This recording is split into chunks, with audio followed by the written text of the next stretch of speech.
Hello, parents. Welcome to part one of navigating screens with your teens and preteens. In part one here, we are going to be talking about kind of the facts of cell phones and smartphones and kind of the effect that they're having on your kids, as well as some different philosophical and some spiritual questions perhaps to kind of think about with all of that to be considered. If you're looking for part two, where we get into the kind of the how-to, the things you can do with parent controls and stuff like that with your kid's cell phone, there's a link to that down below, and you can see that down in the comment section. But here in part one, we are going to be discussing some very important things, and we're going to be kind of answering the question, like, why does this matter? Why am I making this video? Why did we do this presentation at the parents' conference? Is because, one, this is having an effect on your kids' educational development. This is having an effect on their social and emotional development. And this can also have an effect on just their physical safety. Now, look, I know that cell phones have done a lot of amazing things in the last almost 20 years since the smartphone came out. Our world has changed drastically, especially with the advent of social media. We are living in amazing times. And with that, though, there has been a cost. There has been a price that we need to talk about. And because a lot of awesome things have come from technology, but there have also been a lot of consequences. And we're going to kind of get into that, especially for young minds that are still developing. So let's kind of talk about some of that stuff. As far as the educational development goes, we are seeing this trend happen right now where all these studies and all these doctors and all these universities and all these schools are realizing all the technology that we've been doing for the last 25 years, kind of since the year 2000, and even before that, but certainly in the last 25 years, we have seen this idea that as technology, as we have digitized our kids, we have diminished their intelligence. The fact that more schools, as we have embraced more and more technology, more Chromebooks, more cell phones in the classroom, just everything, it is having a detrimental effect on the educational development of our kids, our teenagers, and many other things. And we're starting to see other countries around the world who have also done this, turning it around. And we're doing it here in the U.S. too. I mean, I think Sweden is kind of leading the charge on this, as far as they're getting rid of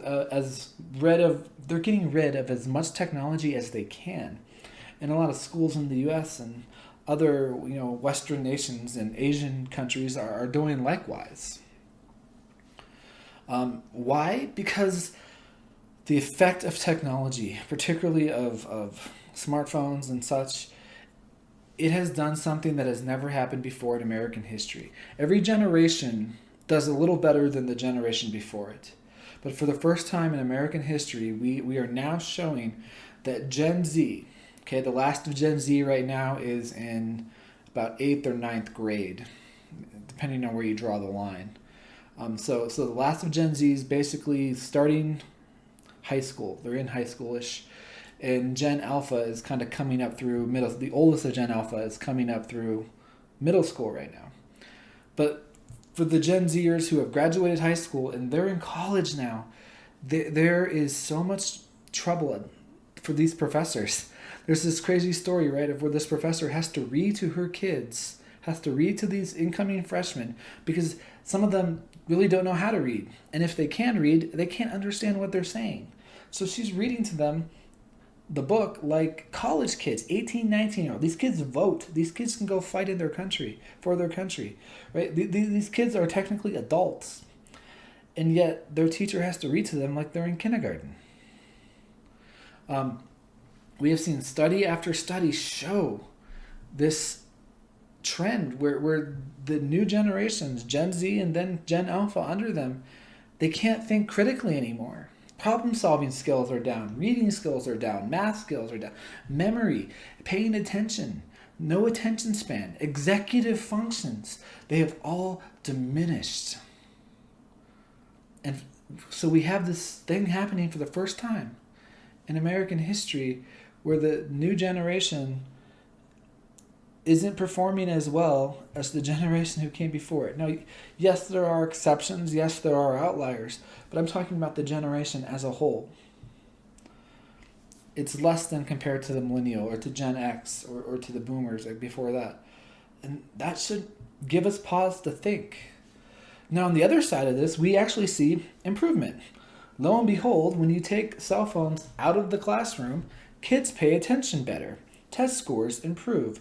Attendance improves. Engagement in the classroom between the teacher and the student improves when the teacher isn't fighting for the kid's attention. We see academic studies backing this up. We see news reports like I just showed you. We see different health organizations showing this, that bullying is reduced, behavior problems go down, mental health is improved in the classroom when cell phones are no longer allowed there. 76% of all teachers say that having strict cell phone bans in public schools is making a difference. It's causing the kids to become more engaged. And thank God for that. But then we have other things that are happening too, as far as the social and emotional development of these kids. These teenagers today in the world in 2026, this generation is the most connected. The world is so small. You can get on your phone and you can FaceTime and you can talk to someone over in Japan, in Australia, in South America. You can call anywhere and talk to almost anyone instantly. We are the most connected generation in human history, digitally speaking. And yet, these kids are the loneliest and most depressed generation on record. In fact, one survey even showed that about 90% of teens use social media daily, and about a third of all teenagers suffer from feelings of loneliness, isolation, depression in 2023. Compare that to just 18% back in 2012. So in about a 10-year time period, the number of kids who said they feel depressed jumped almost by 12%. And that's after COVID, not during COVID. And on top of all of that, it's coming up in the next generation too. Even though there are minimum age requirements on social media, that doesn't stop people from lying about their age, because almost 40% of kids who are, tweens, call them what you want, adolescents, between age 8 and 12, they have a social media account of some kind as well. So if it's having that kind of effect on semi-developed teenage brains, what is social media and these other technologies going to have on kids whose brains have only just started to develop into adulthood, into puberty, and things like that? So yeah, we see this again and again and again, where social media, smartphones, it interferes with people's mental health. It interferes with their sleep. It interferes with their sense of self-worth. It leads to depression, anxiety, loneliness, suicidal thoughts, and ideation. So kind of putting this all together, what has been the cost of having just this massive amount of social media in the hands of our young people 24/7? It creates this sense where teens often, they will compare their lives to the fake, idealized posts that people post, right? People post these fantasies, they're Cinderella stories that are made up or embellished. And then people these teenagers will compare their lives to what they see on social media, on TikTok or whatever, and feel utterly inadequate, insecure, low self-esteem. You have anxiety and depression, doom scrolling, never-ending scrolling, fear that you're missing out on, I have to check my social media, I have to see if I missed anything. And it just creates this stress. And we see this correlation, right, between high usage and depression. So right now the math says anything over 5 hours a day of screen time is just incredibly detrimental to a kid's physical health and mental health. And that goes for adults too. It also just creates poor sleep habits because you're not getting REM sleep. You check your phone, it's the last thing you do before you fall asleep, and it's the first thing you do when you wake up in the morning. It matters. these dopamine releases that they get in their brain, right? This feel good, this thing that the brain is reinforcing, this feedback loop, as some call it, with the the likes and the comments. I have to see what someone said. Oh, someone liked my post, and it releases dopamine. It releases the pleasure center of our brain, and we begin to crave it, and we become addicted to it, like a drug. It's ridiculous, and this is the oldest study I have. Every other study or stat that I'm giving you here is within the last few weeks or in the last few years. This is the oldest stat I have from 2017. And it asked the questions, are cell phones addictive? And the simple answer to that question is yes. Yes, they are. We now know, 10 years later almost, that they are very addictive. In fact, most recent studies have now shown that social media use of 5 hours of screen time a day or more can have the same effect on the brain, on teenage brains and adult brains, as the effects that cocaine and heroin have on drug addicts over enough time. The thing you hold in your hand or in your pocket can be just as detrimental and destructive to the body and mind as hard narcotics. And we're just giving it to our kids like it's no big deal. Then you have child safety. Like, think about this, right? Really think about it. When you were a kid and you were getting picked on at school, it wasn't very fun. But at least you knew that at the end of the day, you could go home, and at home you would be safe, that the bully wouldn't, come into your house. Well, now the bully follows you home because the bully is in your pocket. And he's just a few clicks and a few swipes away. And the way that these kids are bullying each other, it's no longer necessarily physical or verbal even, although that still happens, obviously. But now it's digital. In fact, just recently a study came out that showed that 46% of all U.S. teens between ages 13 and 17 have experienced some kind of online harassment. So almost half of U.S. teens say they've experienced some kind of bullying online. And the stats here are pretty clear. Girls are more likely to be the victims of cyberbullying as well as the perpetrators compared to boys. 75% of all bullying that occurs generally occurs on social media apps like Snapchat, TikTok, and Instagram. Snapchat being the most popular for this because of how Snapchat works, where you can send a message, and the moment the person views it, it disappears. So you can't prove, oh, he called me a name, he texted me something. Prove it. It disappeared. It deleted. Then it's just my word against yours. Sometimes the settings, the message won't disappear for a day or so. It just depends on what you do with the settings. But the point is social media has created this platform where the kids can talk to each other, where the kids can communicate, and the kids can interact with the world in a way they never could before. But it also has had this unintended consequence of where you can basically tear each other down with anonymousness to some degree, or you can just say whatever you want because you don't have to see the person's face when you hurt their feelings. Now, this is the part that when I was preparing all of this stuff, a lot of this stuff I knew. I didn't exactly know all the exact numbers and figures. But this is the part that surprised me the most. And I'm just going to say straight up, and I'm saying this as someone who loves video games, as someone who's been a gamer most of his life. For 30 plus years, I've been loving video games. But if your kids are on Roblox, please, for the love of God, get them off. Especially if you have little kids. Roblox is a pervert's paradise. It is a pedophile paradise.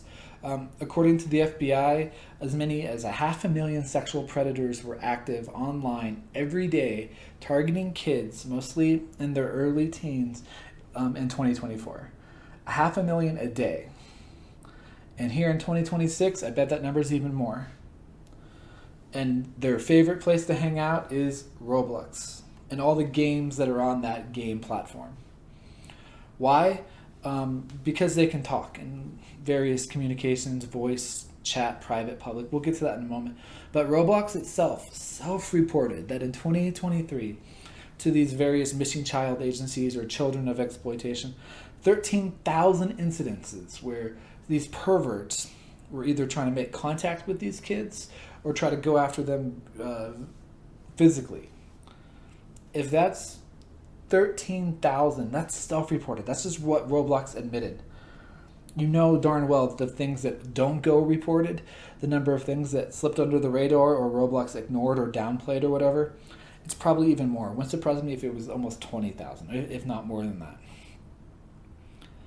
It's insane. And they have been sued so many times, all these big lawsuits against them, to have better parental settings to stop this stuff from happening. And all these different games they have, Bloxfruit, Adopt Me, Brookhaven, like, they have public chat, they have private chat. And if you're 13 and older, a lot of them have voice chat. But these things aren't foolproof as far as different parental settings you can have set up for your small kids. Again, Roblox is called a hunting ground for children. We have examples of where 9-year-old boys and girls are being targeted, and Roblox is now even going one step further, and they're doing these crazy things where they're actually taking pictures of your kids without your direct permission. This mom told a story on social media where Roblox paused her kid's game and sent up a message and said, hey, if you want to continue to play this game, we need to take your picture. Well, the kid's 9 years old. He pushes OK so he can keep playing his game. The AI scans his face and says that he's between age 13 and 15. Later, when she found out, she couldn't even go back and delete the image of her kid's face. So now her kid's face is in their cloud, and there was nothing she could do to delete it. That's insane. First of all, you have really terrible AI programming when you can't tell the difference between a 9-year-old and a 15-year-old. Seriously? But on top of that, it's a very important thing because at age 13, games begin to loosen up their restrictions. And if your kid is 8 or 9, but the computer thinks they're 13, and they start talking to different people, some of them are real kids and some of them are just people pretending to be kids, but they're perverts. And what is going to happen when one of these perverts gets into a voice chat with your kid who is pretending to be another 10-year-old boy, another 10-year-old girl? And they say stuff like this, right? Hey, that's a really cool character that you made. Also, I just want to say, hey, that was a really cool thing you did. Hey, why don't you send me a private message and be my friend? You should accept my friend request so that we can chat with each other. That voice right there, that's my voice. I went on Google, I found a really, 5 seconds, I found a really cheap thing that can turn my voice into that cheesy robot little kid voice. Okay, that's with 10 seconds of effort. Can you imagine what these perverts out there who spend hundreds of dollars on good voice modulating software, they can make their voice sound like anything. They can make their voice sound like a real kid, or they could make their voice sound like, this is Kermit the Frog speaking, would you want to be my friend so we can chat? Or, Elmo wants to be your friend. They don't have to do voice impersonations. They don't have to be some specialist. They can just use AI, right? AI can make your voice sound like anyone. Donald Trump, Darth Vader, anyone. And so that's gotta be terrifying and a little concerning that we have to be aware of these things. We have to, be on the lookout and monitor what your kids are doing. That's why they should always be, if they do play these games, which they shouldn't, but if they are, they need to be in the living room and you need to be watching them at all times. They should not be playing these in their tablet, in their own room or in some other room where you can't keep an eye on what's going on. Because it's filled with violence, all right? Many of you saw, sadly, the death of Charlie Kirk last year on social media. It was everywhere. And there's this story that happened right here in our hometown at one of our local schools where a fourth grader, and this is my friend from, she gave me permission to post this, where this fourth grade girl, she goes to school and one of her friends has a smartphone and her friend shows her the death of Charlie Kirk. All right? I'm an adult guy, almost 40 years old, and watching him get shot and the blood coming out from his throat like that unsettled me, that made me feel terrible. What kind of effect do you think that's going to have on a 9-year-old kid? Like she says in her post, that image is now going to be forever ingrained on her child. She wasn't mad at the school. She was mad at the parent who decided to give their, fourth grade kid a smartphone with internet access.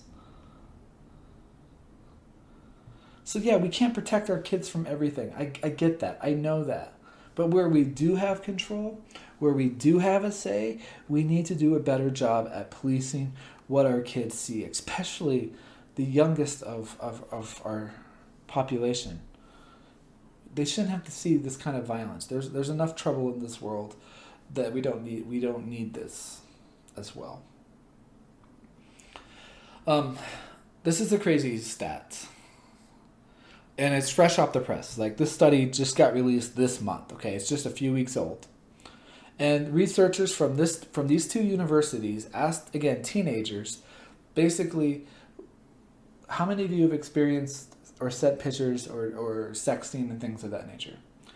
And according to their survey of 3,500 kids, 1 in 3 teens have received a nude photo or video of another teen, someone in their class, right? We're not just talking about going and getting naked pictures off of OnlyFans or some porn site online from Google. These are kids taking pictures of themselves, sending them to their classmates, to their significant others, boyfriends, girlfriends, whatever. 1 in 4 of those teens say that they have done it, that they have sent a picture of themselves. Mostly, the girls are doing this.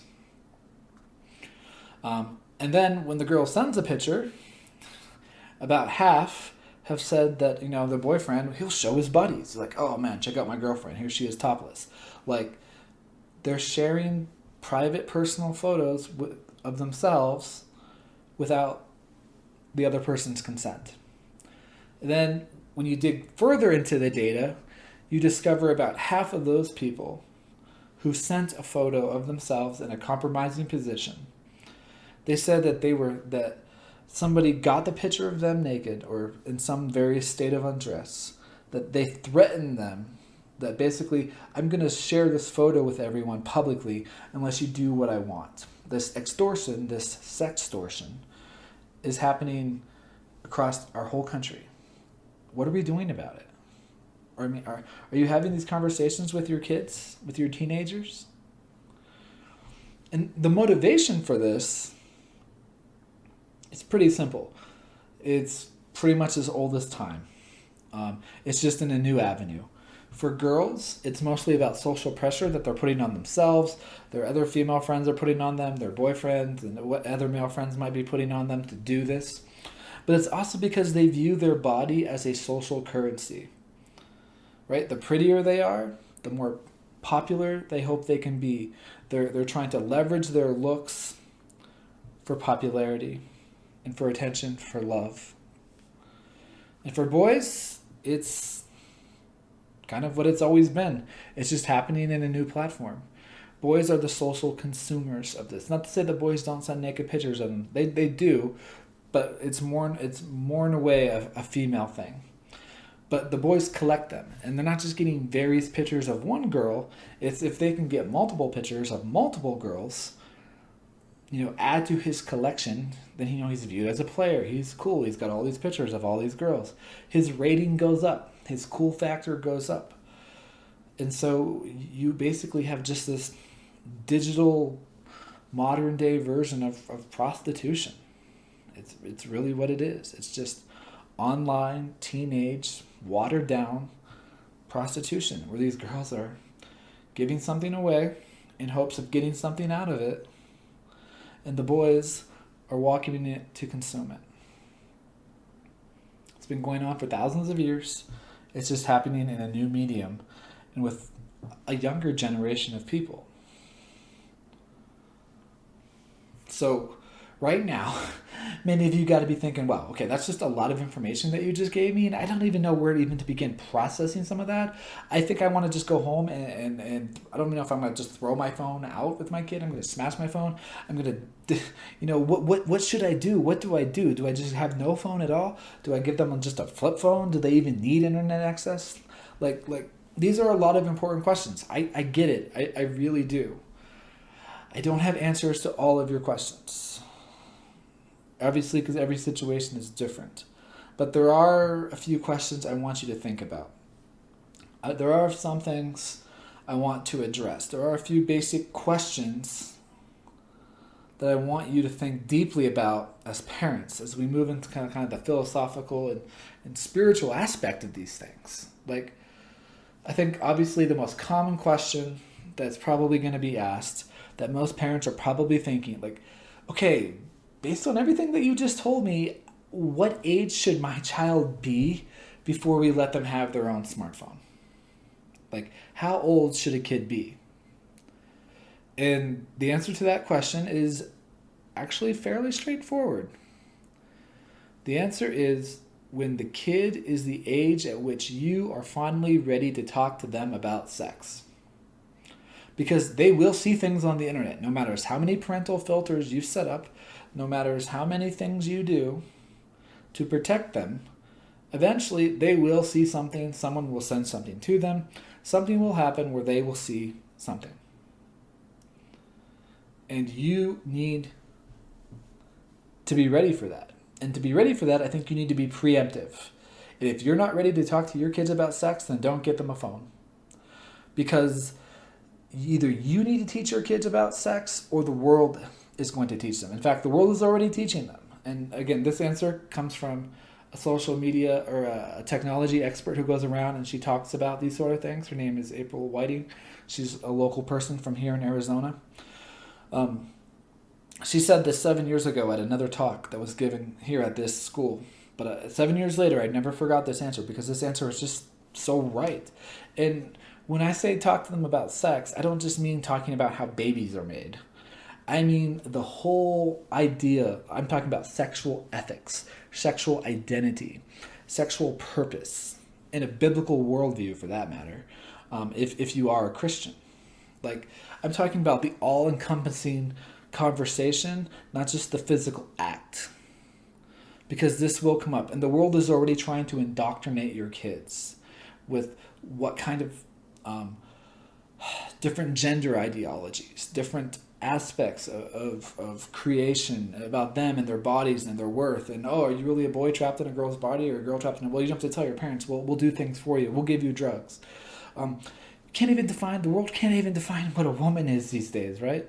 And yet we're supposed to listen to them. So if you are not ready to talk to your kids about sex and everything that means, not just the physical act, but the emotions behind it, the psychology behind it, the ethics that go with that, then they shouldn't have a phone.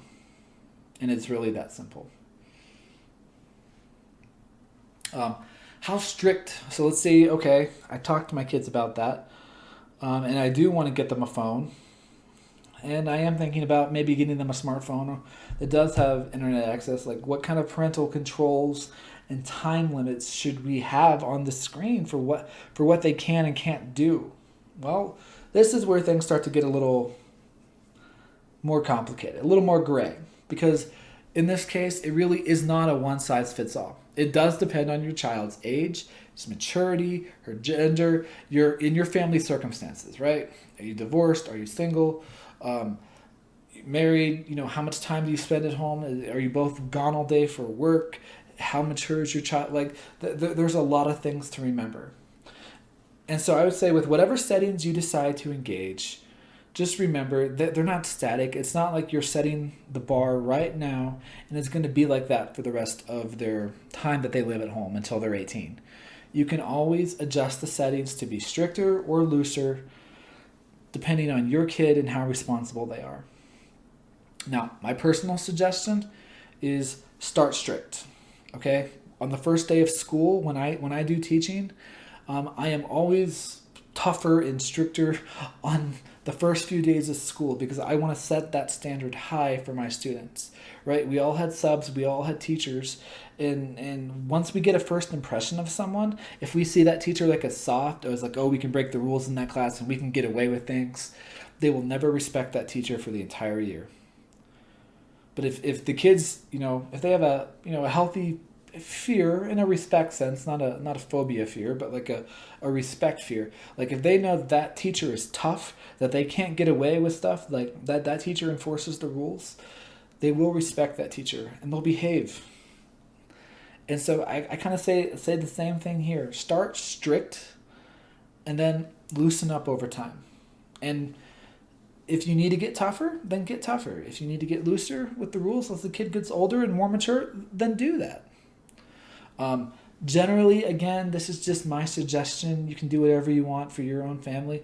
But I say if your kid's under 10 years old and you're using a smartphone with them or some games or tablets with them, no more than 30 minutes a day. Please don't get your kids addicted to iPhones and smartphone and other things like that. Let them go outside. Let them touch grass, as the kids say. Let them experience the world. Don't rob them of their childhood for an easy distraction of a screen. If they're older, preteen, 11, 12, 13, in there, whatever, an hour I think is enough time. And if they're teenagers and if they're paying for their own phone, there are other factors obviously that are to be considered depending on how old. How I deal with a 13-year-old, it won't be the same way that I deal with a 16 or 17-year-old. So you're just gonna have to make that call for yourself in your own family circumstance. With that being said, though, parent controls are defensive. They're protective. So what can I as a parent do offensively? Like, how can I fight this offensively, not just defensively? And the answer, I know it sounds cliche, but it's 100% true. Talk to your teens. Talk to your preteen. Talk to them like adults, even to a degree. Create a sense of environment where they can feel like they trust you, that they can talk to you about anything. Some of you may be thinking, oh, well, we already had that relationship. Do you, though? Is it really anything? Or is it just the things you want to talk about? Because I generally see that as teenagers get older, they tend to pull away. Little kids are open books. They will tell their parents almost anything. But teenagers, they tend to be more selective in what they tell their parents. And I think the best way you can create that culture of sharing is you need to take the initiative. You want to talk to your kids about sex? You want to talk to your kids about drugs? You want to talk to your kids about cell phones or sending nude pictures of themselves? Then you need to take the initiative. And that may require some vulnerability on your part.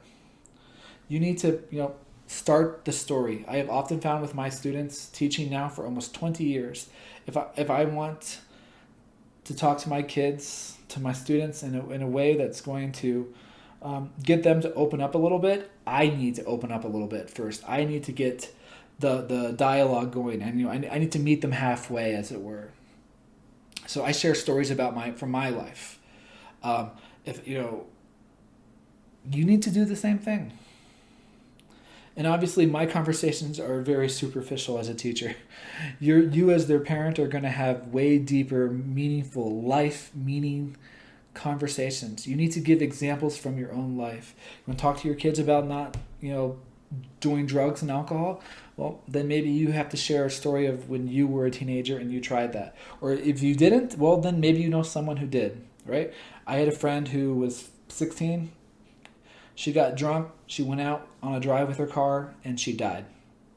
One of my classmates never lived to see high school graduation because she thought it'd be fun to go get drunk and died. Like, maybe you have to share a story like that. I don't know. I just know that you need to meet your kids halfway. You have to initiate. And I think once you do that, once you have a real conversation with your kids will be real with you and they will open up more. So here's a question I want you as parents to think about right now. Are your technology habits what your kids see you do, not what your kids hear you say, but what your kids watch you do? Is that having an influence on your child and how your child relate to technology? Because this is going to make some of you uncomfortable, and some of you might be annoyed at me with this, and that's okay. But as a parent, you are the biggest Teacher, you are the biggest influence on your child. Yes, they are unique. Yes, they have their own personality. Everyone does. I get that. Everyone has, the what about exceptions? Well, what about this? And what about that? Yeah, I get that. I really do. But in the general day-to-dayness of life, your children are a reflection of you. Your children mirror you. They will parrot you. Not just when they're little, but when they're teenagers too. Right? How many times have your kid did something wrong and you said something to them, and it was in exactly what your parents used to tell you, and you hated it when you were a kid, those things that your parents would say to you over and over and over again, and then one day you catch yourself suddenly saying it to your kid for the first time, and you stopped and froze, and you went, oh my God, I can't believe I just said that. Mom used to say that to me all the time, and now here I am saying it. Oh my gosh, what do I do? Like that moment of shock, right? You know what I'm talking about. Or worse yet, you know better than anyone what your personal flaws are. And when you see your child, like a mom sees her daughter, start and act and maybe do some of the same things she does, she sees her flaws in her daughter, a father sees his flaws in his son, it makes you uncomfortable because you're like, oh God, what have I done? You want to see your positive traits come out in your kids, but unfortunately some of the negative ones do too. And that's what I'm talking about. So how you relate to technology will have a bigger influence on how your kid relates to technology than any talk, than anything that's being said on the internet today or anything that you heard at that conference this weekend. Your kids will follow you, for better or worse. So think of how you lead them, please. And lastly, if you are a Christian, this question is for you. How does my Christian worldview fit into this topic and all that we've talked about, all the good and a lot of the bad? Because all the facts and all the data that I have shown you tell me one thing, that this is a spiritual battle for the hearts and minds of our kids. The world and the powers of darkness, they can get at our kids in a way now that they never could before. Because, usually, the darkness stopped at the door. It couldn't come in. Well, now the darkness follows them in the house because it's in their pocket.